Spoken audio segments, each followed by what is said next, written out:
Ang kwento ni Tomby. Ang kwentong ito ay hango sa totoong buhay. Mula ito sa isa nating tagapakinig. Karanasan ito ni Kino. Walang eksaktong taon. Probinsya ng Aklan. Nang mga sandaling yon, tahimik na pinagmamasdan ni Kino ang bilog na buwan na nakabitin sa madilim na langit. Habang nakasandal ito sa tagpi-tagping dingding ng kanilang kubo. Nang mga panahong yon, panahon ng katahimikang puno ng takot at ng katahimikang tila may gustong sabihin.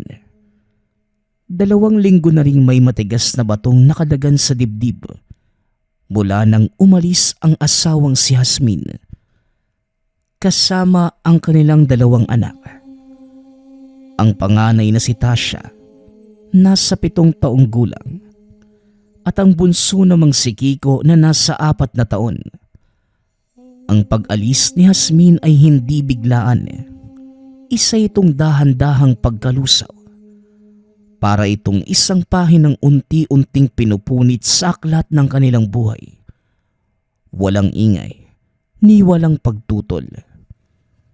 Matagal nang nararamdaman ni Kino ang panlalamig.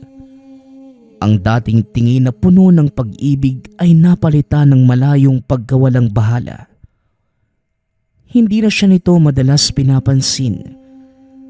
Kahit pa ang dating gawin nila, nahayaan siyang makatulog sa kandungan habang siya ay pagod at galing sa bukid. Wala na ang dating mga halakhak na nagbibigay init sa kanilang bahay. Ang tanging natitira na lamang ang tahimik na buntong hininga ni Jasmine at ang malamig at walang damdaming titig na parang tanawin sa isang lugar na hindi siya kasama. Ang mga kwento niya tungkol sa ani at sa mga kapwa magsasaka sa palayan, hindi na napapansin. Bumabagsak sa lupa ng walang katuturan. Ang lalaking nagdala ng pagbabago ay si Tuper, isang taga-ibang baryo o marahil taga-ibang bayan. Tuwing araw ng pamilihan, dumadating ito sakay ng maingay na motorsiklo. Suot ang mga damit na hindi pa nakikita ng sino man sa baryo. Ayon sa mga kwento, may-ari ito ng malawak na lupain at may negosyo sa troso. Sa mga mata ng mga taga-baryo, si Tuper ay sagisag ng kasaganahan. Ang uri ng ginhawang kailanman hindi kayang ibigay ni Kino sa kanyang pamilya. Isang hapon, habang pauwi si Kino mula sa bukid, tumigil ang kanyang mundo. Doon sa ilalim ng malaking puno ng mangga, nakita niya si Jasmine at Tuper. Hindi siya napansin ng dalawa. Ang malinaw na napansin ni Kino ay ang ngiti ni Jasmine. Isang liwanag na matagal nang inalis sa kanya. Ito ang ngiting puno ng sigla. Ang ngiting hindi na masilayan sa loob ng tahanan. Kasabay nito ay ang titig ni Tuper. Mga titig na parang apoy na unti-unting lumalamon sa pag-aari niya noon. Nagtago si Kino sa likod ng isang puno. Huminto ang paghinga nang marinig ang usapan ng dalawa. Sige na, Jasmine. Halika na. Bigyan mo ng magandang buhay ang mga anak mo. Hindi mo kailangang magtiis dito. Kung sasama kayo sa akin, wala na kayong magiging problema. Ako na ang bahala sa inyo. Wika ni Tuper. Ngunit hindi gumawa ng gulo si Kino. Walang sigaw, walang galit. Tila yelo na dumadaloy sa kanyang ugat ang sakit. Tahimik itong tumalikod. Kinuha ang lambat at panggapas at nagkulong sa bukid. Doon ito nagtrabaho ng magdamag. Pinipiga ang katawan at hinahayaan ang pawis na hugasan ang kirot sa dibdib. Ang pawis ay nagpapatunay sa kanyang hirap, ngunit hindi nito kayang palamigin ang tindi ng hapdi. Umuwi lamang siya kapag halos hindi na niya makayang imulat ang mga mata. Kapag matinding pagod ng katawan ang tanging nararamdaman at hindi na ang kirot ng pusong nagdurugo. Pagkabalik sa kanilang tahanan isang gabi, tahimik ang paligid. Wala na si Jasmine. Ang mga basahan sa lababo ay tuyo na. Ang mga tsinelas ay wala sa tapat ng pinto. Ang tanging naiwan ay isang piraso ng papel na nakapatong sa ibabaw ng hapagkainan. Maikli lamang ang nakasulat. Malamig, walang pag-asa. Kino, hindi ka nagkulang. Ako ang nagkulang sa'yo. Pero hindi ko na kaya ang hirap. Palayain mo na ako. Ang mga bata, kailangan nila ng kinabukasang hindi mo kayang ibigay. Ito ang nilalaman ng sulat. Tahimik na napaupo si Kino sa may hagdanan. Ang hangin ang humahaplos sa kanya. Ngunit bawat dampi ay tila paalala ng pag-alis ng asawa, maging ng mga anak. Sa kabila ng sakit, tinanggap ni Kino ang pagkatalo. Wala na itong magagawa pa. Ang pag-ibig na tinalo ng gutom at pangarap. Isang laban na hindi niya kayang ipagpatuloy. 2 linggo na ang lumipas. Sa tapat ng tahanan, mahina ang apoy ng kalan. Halos hindi na ito makasindi ng usok. Parang ang pag-asa ni Kino. Kasama niya ang pinsan at matalik na kaibigang si Biboy. Sana pala, hindi ko na lang sila pinakawalan, no? Paring Biboy. Pabulong na wika ni Kino. Alam mo pare, huwag mong sisihin ang sarili mo. Ang pasya ni Jasmine, yon ang nagdala ng dagok hindi lang sayo. Tugon ni Biboy. Napatitig si Kino. Humalo sa pagdadalamhati ang pagkalito. Ano bang ibig mong sabihin, Biboy? Sandaling natahimik si Biboy.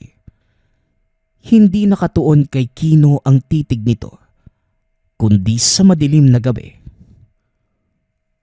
Alam mo pare, may mga bagay na hindi ko alam kung paano sisimulan eh. Pero makinig kang mabuti ha. Hindi ito tungkol sa selos o sa simpleng hiwalayan. Ito ay tungkol sa mga anak mo, Kino. Wika ni Biboy. Napakunot ang noo ni Kino. Ano naman yung tungkol sa mga anak ko? Parang may kakaibang bagay kang nalalaman. Nakita ko si Kiko sa palengke noong isang araw. Namumutla na para bang inaalisan ng dugo. Tinawag ko pa nga siya eh. Ang sabi ko, Kiko, ako si Tio Biboy mo. Pero hindi siya tumugon pare. Parang walang buhay yung mga mata niya. Para siyang anino na walang sariling liwanag. Baka naman pagod lang yun. O baka masama lang yung pakiramdam ni Kiko. Wika ni Kino. Ngunit nagsimula ng gumapang sa dibdib ang kaba. Hindi talaga pare. Iba yung pakiramdam ko eh. At ang mas nakakatakot pa. Nagpalingalinga si Biboy sa paligid. Saka bumaba ng boses. Halos pabulong na sinabing, alam mo ba, yung bahay ni Tupper, hindi lang basta bahay yun. Yung mga albularyo at matatanda, nagbubulungan na. Hindi daw karaniwang tao si Tupper. Dito nanlamig si Kino. biglang napahinto sa paghinga. Teka Biboy, ano bang ibig mong sabihin? Naaswang yung lalaking yun? Tanong ni Kino. Tahimik na tumango si Biboy. Ngunit ang mga mata ay nagsalita ng matinding takot. Hindi lang si Toper, Kino. Yung buong lahi nila. Kilala sila sa mga liblib na sityo bilang mga yanggaw. Sila yung mga nilalang na kumakain ng laman. Pero may kakayahang mag-anyong tao at makihalubilo sa atin. At ang mas malala pa, kapag may inibig silang karaniwang tao, dumadaloy sa dugo ng mga anak nila yung sumpa. Isa itong laso na unti-unting pumapatay sa kaluluwa. Nanginginig na ang labi ni Kino na mga sandaling yun. Hindi na sa lungkot, kundi sa malaking pangamba. Biboy, ano bang ibig mong sabihin? Na ang mga anak ko, na baka unti-unti silang nagiging katulad niya? Biglang tumahimik ang gabi. Tila pati hangin ay huminto sa paggalaw. Sa hindi kalayuan ay may asong tahol ng tahol.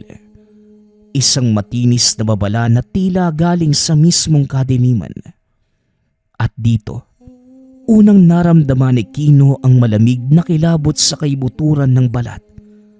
Ang pangakong ginhawa ni Jasmine, isa lamang palang sumpa. At ang mga anak nilang sila Tasha at Kiko, ang magiging kabayaran sa maling pag-ibig. Kinaumagahan, bago pa sumikat ang araw, umalis na sina Kino at Biboy. Wala nang oras para mag-aksaya. Kailangan nilang hanapin si Mang Edmundo, ang tanging tao na may kakayahang makatulong sa kanila. Si Mang Edmundo, ang matandang antingerong naninirahan sa mataas na bahagi ng bundok, sa liblib na lugar na tinatawag na Bantog.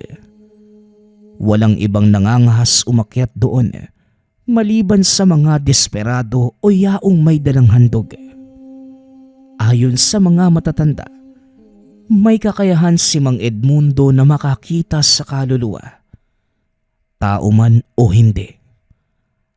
4 na oras silang naglakad sa masukal na kagubatan. Tinatahak ang daan na tanging mga hayop lamang ang nakakaalam. Bumibigat na ang hangin maging ang amoy ng lupa. Bawat kaluskos ng dahon ay parang bulong na mga kaluluwang naiwang nalalaglag. Nang marating nila ang Bantog, tumambad sa kanila ang isang lumang kubo na halos matabunan na ng mga halamang gamot, tuyong bulaklak at mga anting-anting na nakasabit sa mga sanga. Sa pagitan ng mga dahon, napansin ni Kino ang kakaibang mga palamuti. May mga pinatuyong balat ng ahas, maliliit na krus, buto ng hayop at isang kulay kayumangging bato na nagliliwanag. Paliwanag naman ni Biboy, buhay na bato ito. Ginagamit ng mga albularyo para makita ang mga espiritong nagtatago sa anino. Nagbigay sila ng paggalang bago kumatok at ilang sandali pa, bumukas ang pinto. Lumabas si Mang Edmundo. Payat, balbasarado at may mga mata na tila sumisid na sa libo-libong gabi. Kahit matanda na, halatang matatag pa rin ang tindig. Alam ko na kung bakit kayo narito. Wika ni Mang Edmundo, kahit hindi man lamang nagtanong. Bago pa kayo umakyat, naramdaman ko na ang bigat ng hakbang ninyo. May dala kayong kasinungalingan na nag-anyong pangarap. Muling wika ng matanda. Yumuko sina Kino at Biboy. Sinalaysay ni Biboy ang lahat. Ang pag-alis ni Jasmine, ang yanggaw na si Toper, at ang kakaibang pagbabago kay Kiko. Tahimik lamang si Mang Edmundo. nakatitig sa umaalab na uling na parang doon kumukuha ng sagot. Toper, angka na mga yanggaw. Matagal nang binabantayan ng mga anito ang lahi nila. Wika ni Mang Edmundo. Sila nga po. Sila po yung kumuha sa pamilya ko. Pero saan po ako magsisimula? Tanong ni Kino. Ang tirahan nila ay nasa kabilang bundok. Sa pinakailalim na bahagi, ang lupa roon ay sinumpa. Hindi tinatabla ng araw. Ang sino mang pumapasok doon ay bihirang makalabas ng buo. Ang mga anak mo, Kino, hindi sila dinala doon para palakihin at tratuhin ng tama. Dinala sila doon para ihanda. Ihanda? Para sa naman po, Mang Edmundo? Tayong mga tao, may dugo at kaluluwa. Pero ang mga kagaya ni Toper, pinapainom ang dugo ng iba para manatiling buhay. Kapag may minamahal silang karaniwang tao, ang mga anak nila ang nagiging tulay, ang nagiging binhi ng sumpa. Pagpapaliwanag ni Mang Edmundo, natahimik si Kino. Tila may naglagay ng yelo sa bituka. Manong, may paraan pa po ba? Kahit isa lang po sa kanila. Kahit yung bunso ko lang pong si Kiko. Diyos ko, ang babata pa ng mga anak ko. Tinitigan ito ni Mang Edmundo. May paraan, pero hindi magiging madali.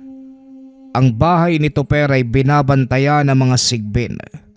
Mga nilalang na nagtatago sa anyo ng aso sa araw. Pero sa gabi, lumalabas para sipsipin ang dugo ng mga bata. Hindi mo sila basta-basta malalapitan. Gagawin ko po ang lahat, Mang Edmundo. Kahit anong handog, kahit anong panganib.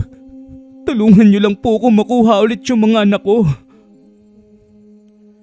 Muling wika ni Kino. Matagal na nag-isip ang matanda.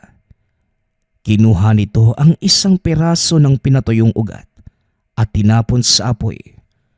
Nagkaroon ng mahinang putok at biglang bumango ang paligid ng usok na amoy bawang at langis. Kung ganon, maghanda ka, Kino. Kailangan muna nating pagmasdan at pag-aralan ang lugar nila. Kailangang malaman kung gaano kalalim ang sumpa.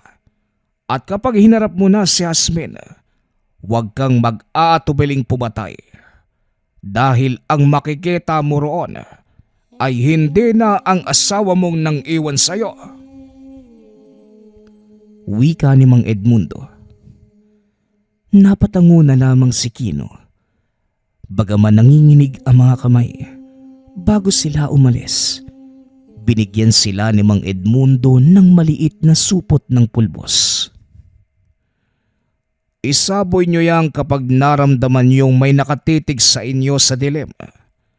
Hindi para mawala ang takot, kundi para hindi kayo makita ng takot mismo. Wika ni Mang Edmundo. Pagkalabas sa tahanan ng matanda, tahimik pa rin ang paligid. Tila may mga matang nakamasid mula sa mga punong malalago. Sa malayo, umaalingaw-ngaw ang huni ng uwak na para bang paalala ng mga kaluluwang nananahan sa kabundukan.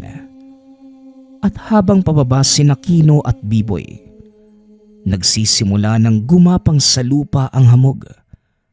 Papalubog na ang araw at sa silangan ay may bahagyang aninong kumikilos na para bang isang nilalang na matagal nang nag-aabang sa kanilang pagbabalik.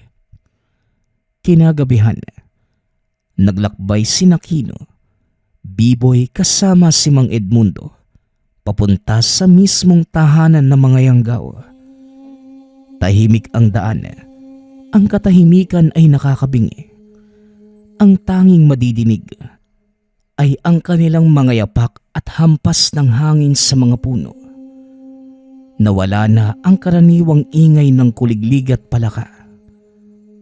Habang papalapit, napansin ni Kino ang biglaang paglamig, maging ang biglaang pagbigat ng hangin na tila may dumaraang espiritu. Bawat hinga ay tila humahaplos ng malamig na kamay. Napahinto sila sa lilim ng makapal na sagingan na pumapalibot sa tahanan. Sa hindi kalayuan, tanaw nila ang bahay ni Tupper. Malaki, luma at parang sinipsip ng dilim. Walang ilaw. Wala ding bintanang nakabukas. Ngunit mula sa loob ay may bahagyang pulang liwanag na kumikislap, na tila nagmumula sa apoy o sa dugo. Dahan-dahang naglatag si Mang Edmundo ng banig. Inilabas ang isang maliit na batsa ng tubig. Sa ibabaw nito, naghulog siya ng 7 pinatuyong sampagita at isang lumang barya. Tinignan ng tubig, sabay bulong ng orasyon na tila humihingi ng tulong sa mga anito. Pagkaraan ng ilang sandali, tumingin siya kay Kino. Ang mga bata, gising pa, nakabitin, naghihintay ng gabi. Nilalabanan pa ng dugo nila ang sumpa. Pero ang kanilang laban, bumigay na. Wika ni Mang Edmundo. Ano pong ibig niyong sabihin, Mang Edmundo? Napatitig ang matanda sa tubig. Lumabo ito. Saka lumitaw ang hugis ng bahay ni Tupper.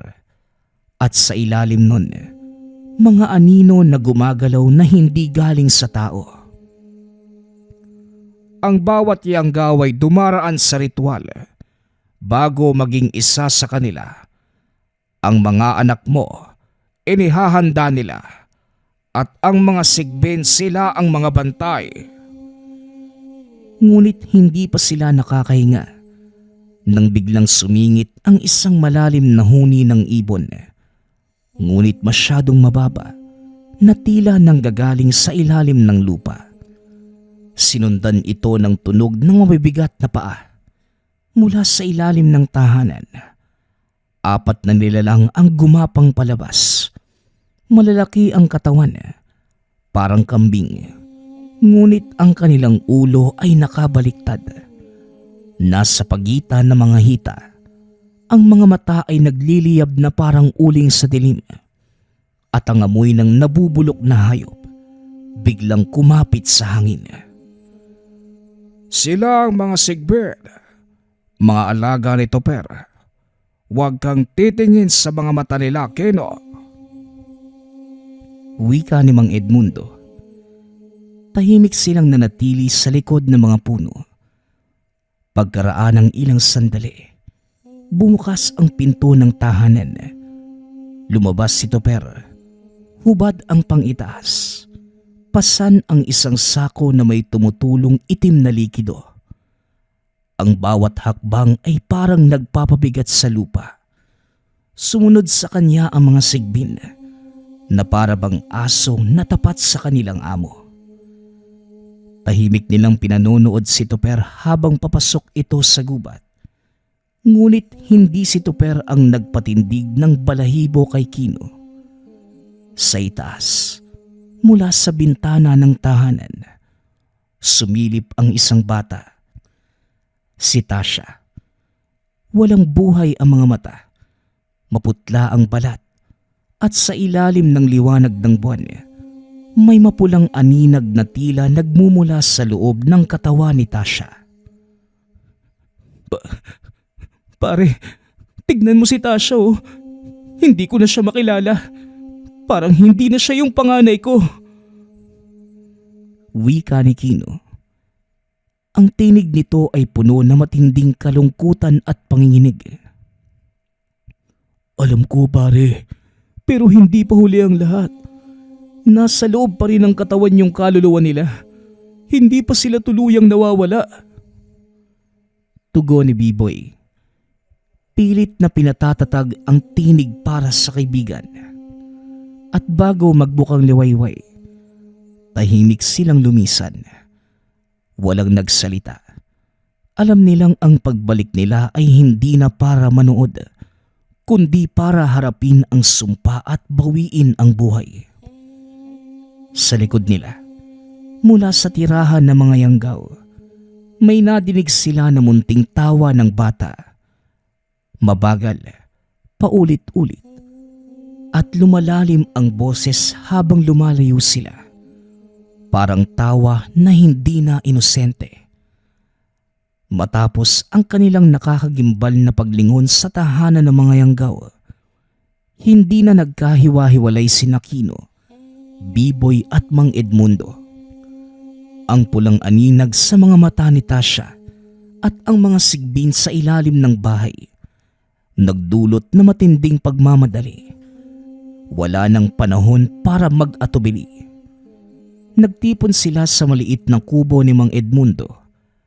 Tahimik ang paligid. Napapaligiran ng mga halamang gamot at tuyong bulaklak na nagsisilbing pananggalang laban sa mga matang sumusubaybay. Habang gumuguhit si Mang Edmundo ng diagram sa lupa gamit ang tuyong sanga, malinaw ang kanyang sinabing plano. Isang mabilisang paglusob. Hindi sila handa para sa matagalang labanan. Sandata nila ang pananalig at ang mga anting-anting na matanda. Marami ang bantay sa tirahan ng mga yanggaw. Ang mga sigbin na nag-aabang sa ilalim at ang buong angka ni Toper na nagtatago sa loob. Walang madaling daanan. Kailangan natin ang patibong.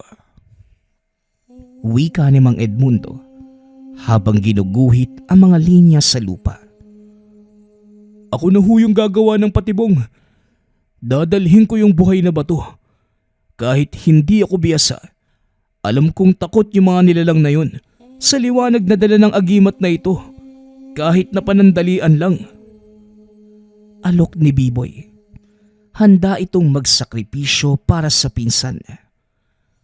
Ngunit umiling si Mang Edmundo at sinabing, Hindi, Biboy. Kailangan ko ang batong yan. Ako ang magpapasimula ng orasyon. Ako ang mang-aakit sa mga nilalang palabas sa harapan ng bahay. Kapag nagsimula na ang orasyon, mapipilitan silang umalis sa loob at harapin ako. Wika ni Mang Edmundo. Napatingin ito kay Kino at Biboy. Kita sa mata nito na buo na ang desisyon. Kayo ang susugod mula sa likuran. Kino, alam mo ang loob ng bahay. Huwag kang papayag na mahuli ng kanilang mga lambat o mahawakan ng kahit na sino man. Maging alerto ka lang. Wika ni Mang Edmundo. Napuno ng pag-aalala ang tinig ni Kino. Pero Mang Edmundo, napakalaki po ng bahay nila. Marami din po mga bantay. Paano nyo haharapin yun ng mag-isa? Tanong ni Kino. Napangiti na lamang si Mang Edmundo nang may bahid ng kalungkutan at tapang. Kino, ang mga antingero hindi sumusugal sa lakas ng bisig, kundi sa katatagan ng paniniwala. Lumang lupa na ang katawan ko, pero buhay pa ang aking espiritu. Ito ang huling labang ko at pinagkakaloob ko ito para sa katotohanan. Tugon ni Mang Edmundo. Paano po kung hindi na kami makabalik? Paano po kung maging katulad din kami ng mga anak ko? Ang yanggaw, hindi basta-basta nananalo. Ang bertud nila ay kumakapit sa laman. Pero ang kaluluwa at ang pag-ibig nyo sa mga bata, yan ang magiging kalasag ninyo. Kapag nakita nyo mga bata, huwag nyo silang hahayaang hawakan kayo. Ang balat nila, kapag nahawakan ng matagal, maaaring maging lason. pagpapaliwanag ni Mang Edmundo. At dito bumigat ang huling babala. At may isang mahalagang pagpipilian kayong haharapin. Sino ang aalis at sino ang iiwan? Tumagos sa buto ni Kino ang mga salita. Alam niya na mahirap tanggapin ang katotohanan na malabong mailigtas si Tasha. Ang tanging pag-asa ay nakasalalay kay Kiko na tila mas mahina ang pagkakahawak sa sumpa. Habang naghahanda sa planong paglusob, inihanda ni Mang Edmundo ang kanilang pananggalang. Kinuha ang isang pirasong kawayan, magaan ngunit matibay, na pinatungan ng pinatuyong balat ng ahas at pinunasan ng langis na pinagpala. Ito ang sandata mo, Kino. Hindi ito makakasugat sa tao, pero sa mga nilalang na walang kaluluwa, para itong apoy. Wika ng matanda. Iniabot kay Kino ang kawayan. Magaan ang kahoy sa kanyang kamay, ngunit napakabigat ng misyon sa dibdib. Binigyan pa sila ni Mang Edmundo ng huling habilin. Kapag nakuha na ninyo mga bata, tumakbo kayo papunta sa pinakamalayong gubat at huwag kayong lilingon. Ang orasyon ko ay tatagal lamang ng 1 oras. Pagkatapos noon, magigising na ang lahat. Wika ni Mang Edmundo. Tahimik na napatango sina Kino at Biboy. Alam nilang buo na ang panganib. Hindi lamang ito pakikipaglaban sa mga nilalang, sa tirahan ng mga yanggaw, kundi isang pagsubok na susubok ng katatagan ng kanilang paniniwala at pag-ibig. Pagsapit ng 10:00 ng gabi, muling naglakbay sina Kino, Biboy at Mang Edmundo papunta sa sagingang nakapalibot sa bahay ni Toper. At nang gabing yun, hindi katulad ng nauna. Mas malamig ang hangin ngunit mabigat, na para bang may halong pighating matagal nang nananatili sa lupa.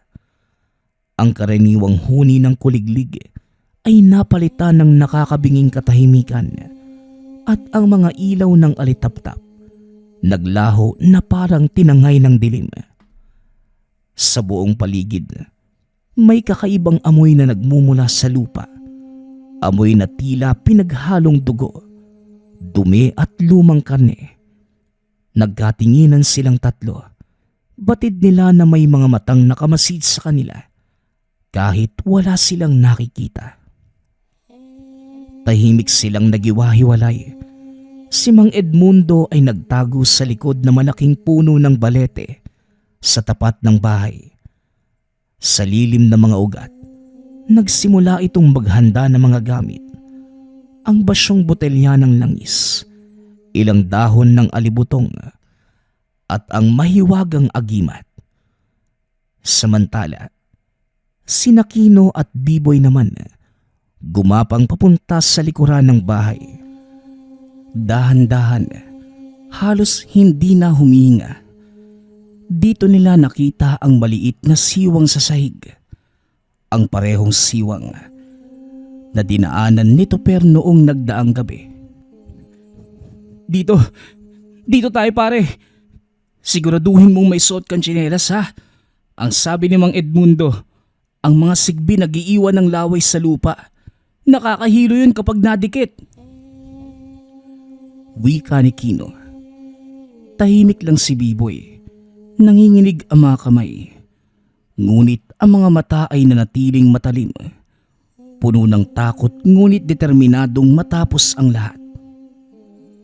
Sa harapan ng bahay, nagsimula na si Mang Edmundo sa kanyang ritual. Dahan-dahang kinuha na matanda ang dalang anting-anting.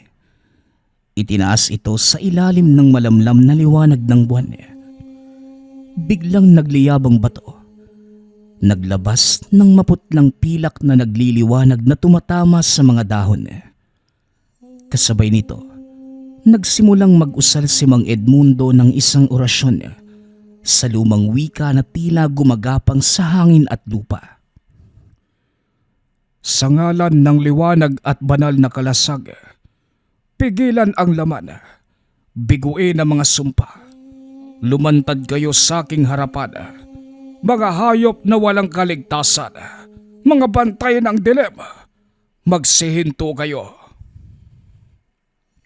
Sa bawat salitang binibigkas niya, parang nagigising ang lupa.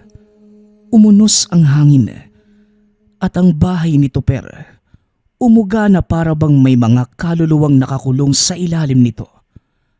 Ilang sandali pa, narinig nila ang malalim na ungol at dumadagundong na mga paa. Mula sa ilalim ng bahay, lumabas ang 4 na sigbin. Malalaking nilalang na parang pinaghalo na kambing at aso. May mahahabang katawan at mga ulong nakabaliktad. Ang kanilang mga mata ay nagliliyab na para bang nagbabantang apoy. Nandiyan na sila, ang mga alaga ni Tupper. Huwag mo silang titignan, Kino. Baka mahila nila ang isipan mo. Wika ni Biboy. Nagsisigaw ang mga sigbin. Nagtatakip ng ulo sa liwanag ng bato. Samantala, mula naman sa loob ng bahay, nadinig nila ang mga sigawan, mga yapak na nagmamadaling naglalakad. Palatandaan na nalilito at nabalisa ang mga nilalang sa loob. Ngayon na, Kino! Bilisan mo! Mabilis na gumapang papasok sa siwang sina Kino at Biboy. Sa loob, sinalubong sila na matinding amoy ng asido at bulok na karne. Basa ang sahig, madulas na tila diniliga ng dugo at langis. Habang tumatagal, napansin ni Kino na ang kisame ay hindi gawa sa karaniwang kahoy, kundi sa rehas, parang kulungan. Sa paligid nakasabit ang mga balat ng tao at hayop na tuyo, nagsisilbing kurtina ng bangungot.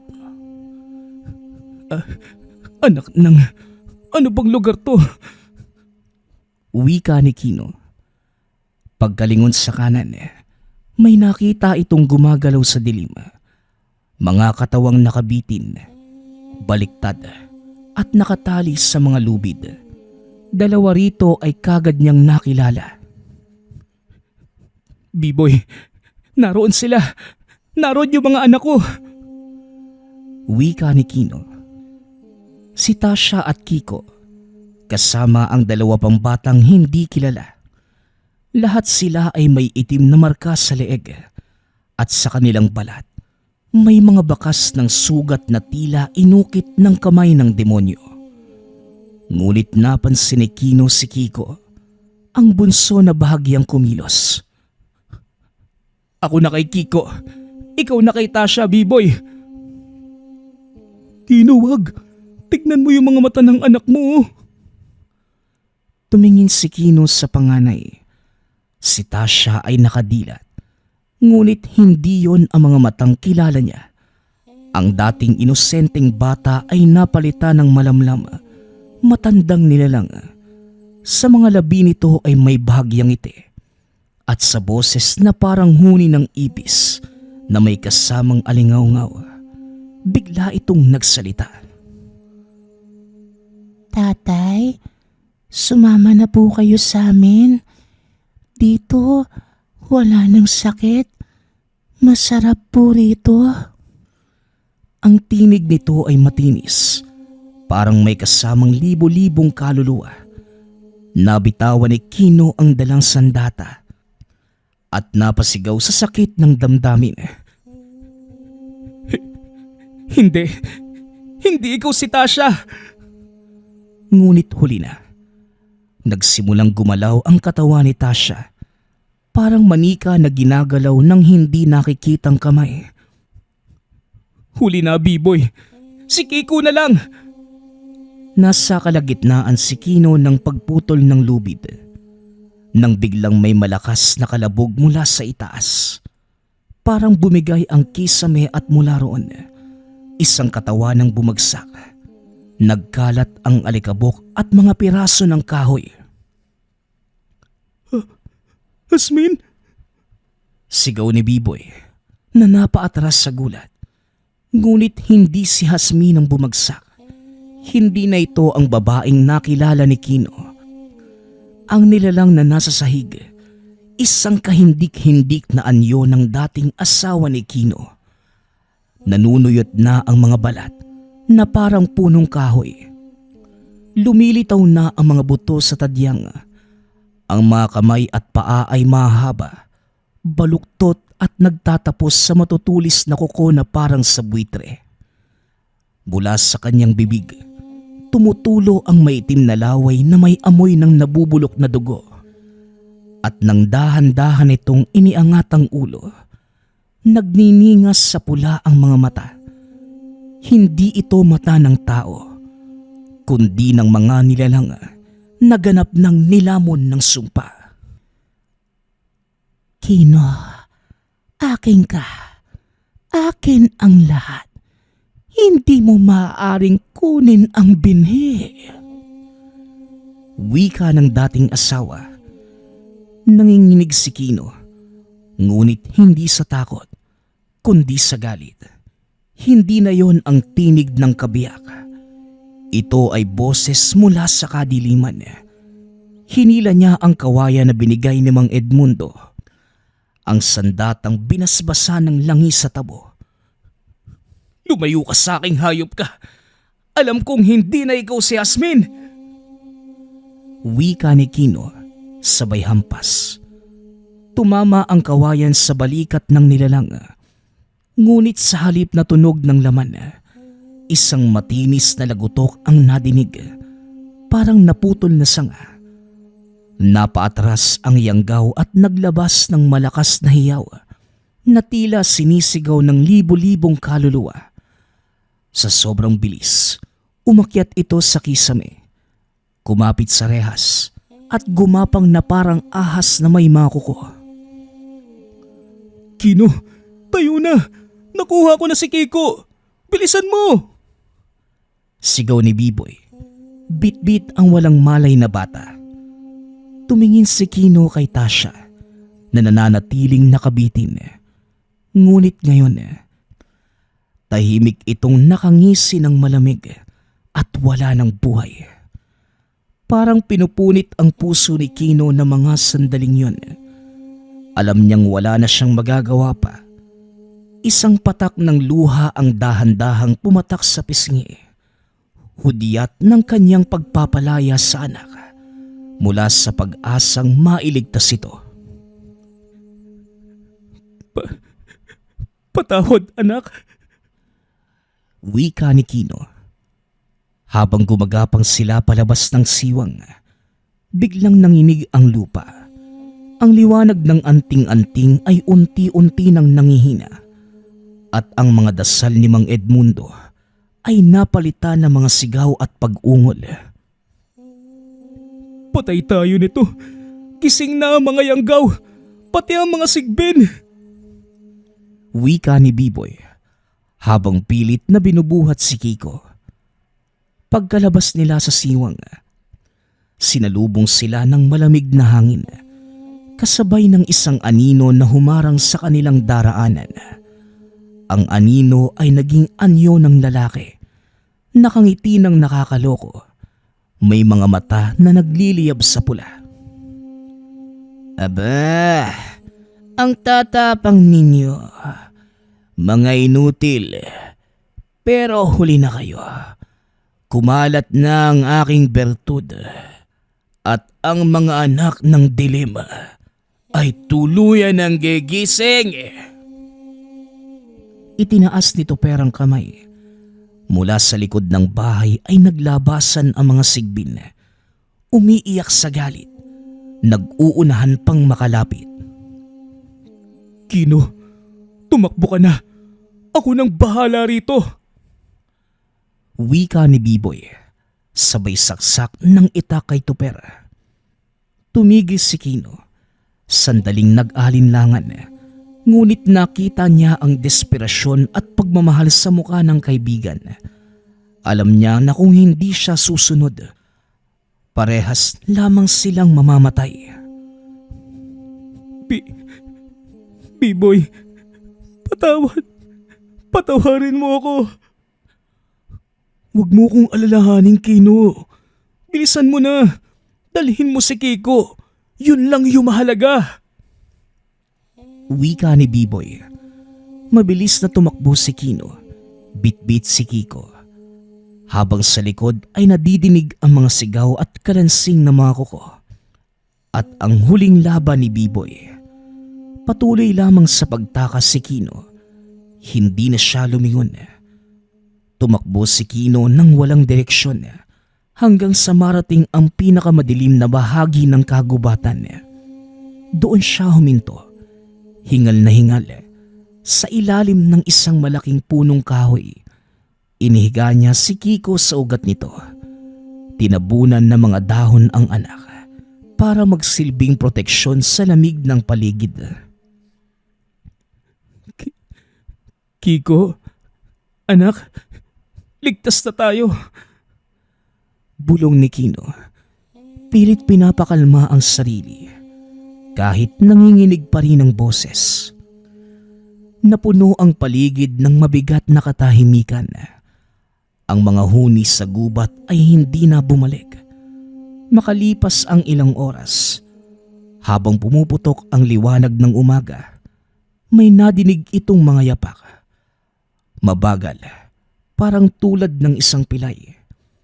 Lumitaw si Mang Edmundo. Sugatan. Sira ang damit at may bakas ng dugo sa noo.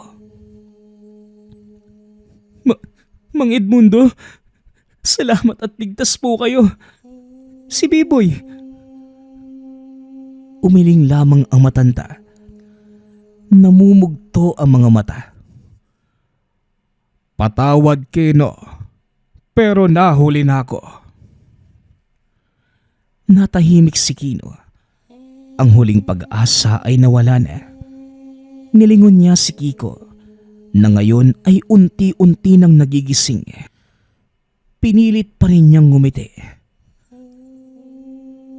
Anak, ayos ka lang ba? Huwag kang mag-alala. Nandito lang si tatay. Tatay, gutom na po ako. Ang sakit po ng dibdib ko. Tugon ni Kiko. Ngunit bago pa niya mahawakan ang anak, hinila siya ni Mang Edmundo. Wag, Kino! Huwag mo siyang hahawakan. Tignan mo ang balat niya! Nakita nila ang balat ni Kiko. May mga maitim na ugat na gumagapang mula sa dibdib, paakyat sa leeg. Ang mga mata nito ay nagiging mapusyaw na dilaw. Mang Edmundo, may lunas pa po ba ito? Napailing ang matanda at tuluyang bumagsak ang luha. Hindi basta-basta ang laso ng yanggaw. Lumalabang pa ang katawan ni Kiko, ngunit ang kaluluwa niya unti-unti nang dinadala ng sumpa. At ang tanging paraan ng kaligtasan niya ay makuha ang totoong kapayapaan. Hindi na nagsalita pa si Kino. Yumuko at niyakap ang anak kahit anong mangyari. Patawad, anak. Mabilis ko kayong sinukuan. Hindi ko man lang kayo pinaglaban. Mahal kita, aking bunso. At sa yakap na yon, tumigil ang paghinga ni Kiko.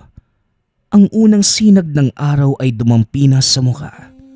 At sa wakas, tumigil din ang sumpa, kasabay ng pagtigil ng paghinga ng bata. Inilibing ni Kino si Kiko sa ilalim ng punong yon. Ang punong nakasaksi sa pagtatapos ng kanyang pamilya. At nang matapos, tumingala ito sa langit.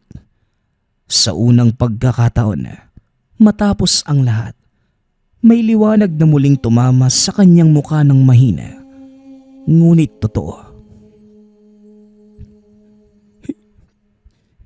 Hindi ko kayo malilimutan. Nandito kayo palagi. Sa puso ko at isipan. At sa pagitan ng ihip ng hangin, may nadinig siyang tila pagbulong na tinig. Isang tinig ng bata, banayad at mapayapa. Maraming salamat po, tatay. At mula ng araw na yon, hindi na naging maganda ang buhay ni Kino. Araw-araw, pakiramdam niya ay may mga matang palaging nakamasid. Mga mata na tila bahagi ng isipan. Ang mga ungol ng yanggaw at ang huni ng sigbin. Patuloy na bumabagabag hanggang sa kanyang pagtulog. Hindi dahil sa totoong nilalang, kundi dahil sa alaala.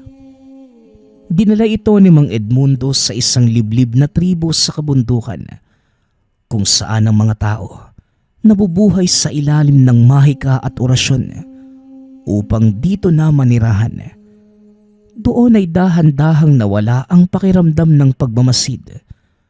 Ngunit hindi nawala ang takot.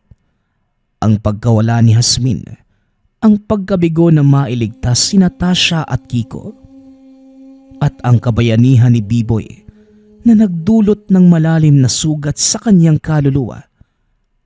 Ang kwento ni Kino nagtapos hindi sa paghihigante, kundi sa matinding pag-iisa.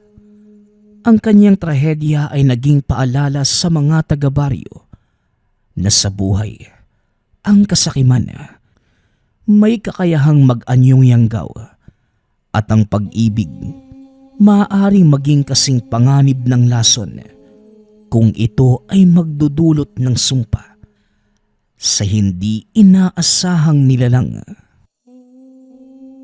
Nagpapasalamat nga pala ako sa lahat ng sumusuporta sa ating channel. Nawa ay patuloy niyong suportahan at pakinggan ang ating mga kwento. Hanggang sa muling pakikinig. Paalam.